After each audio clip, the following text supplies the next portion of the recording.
அந்த புரிந்துணர்வு ஒப்பந்தங்கள் ஆவணமாகத்தான் இருக்கிறத ஒழிய ஒரு சில புரிந்துணர்வு ஒப்பந்தங்கள் தான் நிறைவேற்றப்பட்டிருக்குது. பெரும்பாலான புரிந்துணர்வு ஒப்பந்தங்கள் இன்னும் வரவில்லை.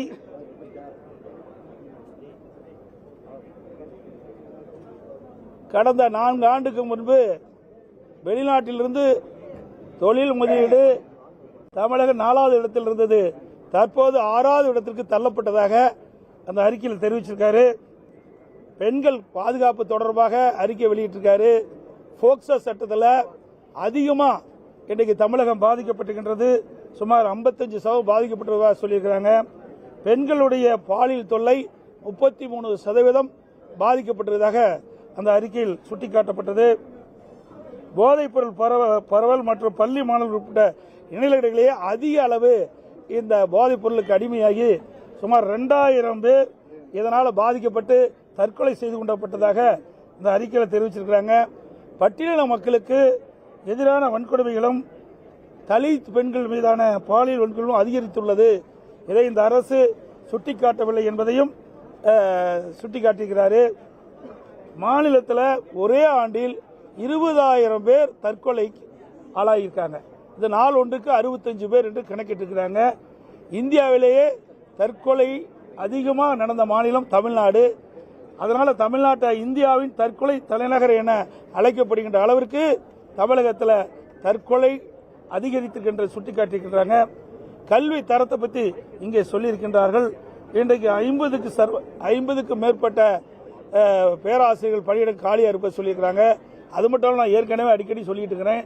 96 அரசு கலைமற்ற அறிவியல் கல்லூரியில் முதல்வரே இல்லை. அதோட அரசு உதவி பெறுகின்ற கல்லூரி பள்ளிகளுக்கு அந்த அரசு அந்த பணியிடங்களை நிரப்புவதற்கு காலி பணிகளை நிரப்புவதற்கு இந்த அரசு அனுமதியை தரல. அதனால கல்வியுடைய தரம் குறைஞ்சிருக்குது, கற்பவருடைய எண்ணிக்கையும் குறைஞ்சிருக்குது. நீங்க பாத்தீங்கன்னா அதிமுக ஆட்சியில் உயர்கல்வி படிப்பதன் எண்ணிக்கை 152 பேர் இருந்தது. இன்றைக்கு திராவிட முன்னேற்ற கழகம் ஆட்சி பொறுப்பு வந்த பிறகு இப்பொழுது 148 பேரா இன்றைக்கு உயர்கல்வி படிக்கக்கூடிய எண்ணிக்கை குறைஞ்சு போச்சு. இதெல்லாம் சுட்டிக்காட்டியிருக்காரு. அதே போல மாநிலத்தில் உள்ள திருக்கோயிலுக்கு இன்னும் அறங்காவல் நியமிக்கவில்லை. இதனால பக்தர்கள் பாதிக்கப்பட்டிருப்பதாக சுட்டிக்காட்டியிருக்காரு.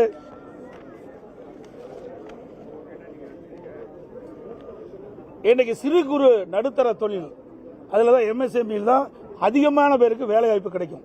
அதில் இந்தியா முழுவதும் 5.5 லட்சம் கோடி இன்றைக்கு எம்எஸ்எம்இ இருக்குது.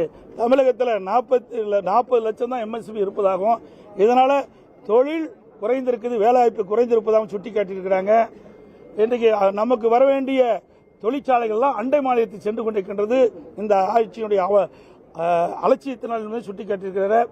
பல்வேறு துறையில் பணியாற்றுகின்ற அரசு ஊழியர்கள்லாம் இன்றைக்கு பல போராட்டங்கள் நடத்தி மன உளைச்சல் இருப்பதாகவும் அவர்களுக்கு தேவையான உதவிகளை இந்த அரசு கோரிக்கைகளை நிறைவேற்றவில்லை என்பதை சுட்டிக்காட்டியிருக்கிறாங்க. அது மட்டும் இல்ல, நாங்கள் வெளிநடப்பு செஞ்சிருக்கிறோம். இன்னைக்கு அனைத்து இந்திய அண்ணா திராவிட முன்னேற்ற கழக ஆட்சியில் சட்ட ஒழுங்கு பேணி காக்கப்பட்டது, சட்டத்தின் ஆட்சி நடைபெற்றது. கடந்த 4.5 ஆண்டு திராவிட முன்னேற்ற கழக ஆட்சியில் சட்ட ஒழுங்கு அடியோடு சீர்கட்டு விட்டது. இன்றைக்கு எங்கே பார்த்தாலும் கொலை, கொள்ளை, திருட்டு, வழிப்பறிவு, பாலியல் கொடுமை நடக்காத நாளே இல்லை. அன்றாட செய்தி இந்த செய்தி தான் வெளியிட்டு இருக்குது. எல்லா தொலைக்காட்சியிலையும் பத்திரிகையிலையும் பார்த்தீங்கன்னா இந்த கொலை நிலவரத்தை பற்றி தான் இன்றைக்கு தெரிவிக்கப்பட்டிருக்கிறது. அந்த அளவுக்கு ஒரு மோசமான சூழ்நிலை தமிழகத்தில் ஏற்பட்டிருக்கிறது. இன்றைக்கு தமிழ்நாடு போதைப் பொருள் நிறைந்த மாநிலமாக உருவாகிவிட்டது. இந்த போதைப் பொருளை தடுக்க வேண்டும் என்று பலமுறை இந்த அரசை வலியுறுத்தியும் இந்த அரசு செவிசாய்க்காமல் இதற்கு உரிய நடவடிக்கை எடுக்காத காரணத்தினால இன்றைய தினம் தமிழகத்தில் மாணவர்கள், இளைஞர்கள், பொதுமக்கள் போதைக்கு அடிமையாகி கடும் குற்றச்செயலில் ஈடுபட்ட சூழ்நிலை ஏற்பட்டிருக்குது. இப்படிப்பட்ட மோசமான ஆட்சி அகற்றப்பட வேண்டும். இந்த ஆட்சி ஸ்டாலின் தலைமையில் இருக்கிற ஆட்சி ராஜினாமா செய்ய வேண்டும் என்று வலியுறுத்தி நாங்கள் வெளியெடுப்பு செஞ்சிருக்கோம்.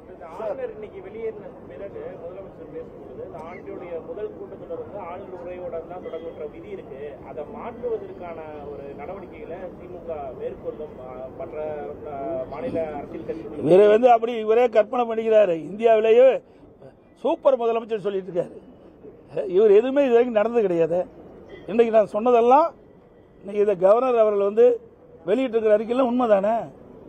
இன்றைக்கு மேதகு ஆளுநருடைய அவரே சொல்றாரு, சட்டப்பேரவை தலைவர் சொல்றாரு, அமைச்சரவை தயாரிக்கப்பட்ட அந்த உரையை தான் ஆளுநர் வாசிக்கிறாங்க.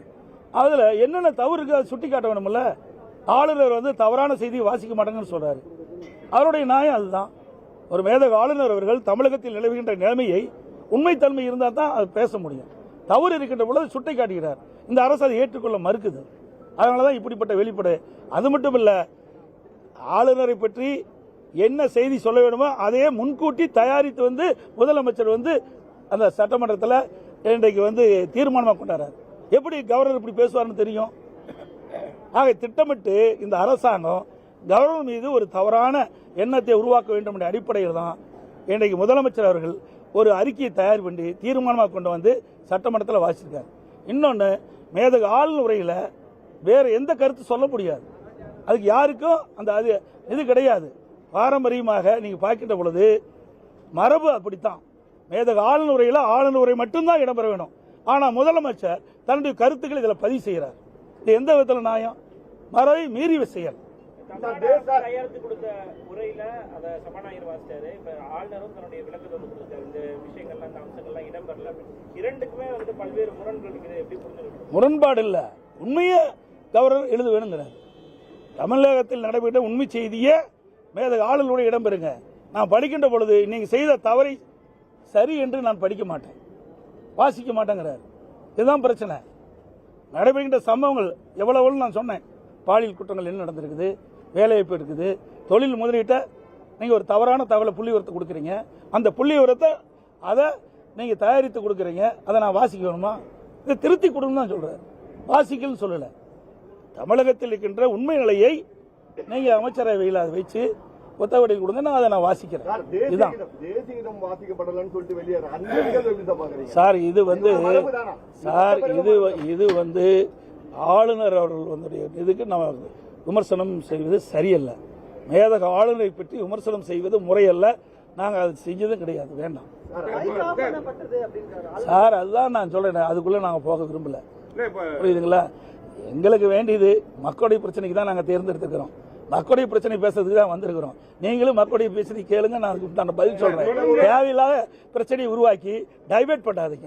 ஏன்னா மக்களுக்கு என்ன செய்தி போய் சேரணுமோ அது உண்மையான செய்தி போய் சேரட்டும். அனைத்து ஊடகங்களுக்கும் பத்திரிகைகளுக்கும் நன்றி, வணக்கம். அதிமுக ஆட்சி காலத்தில் தேசிய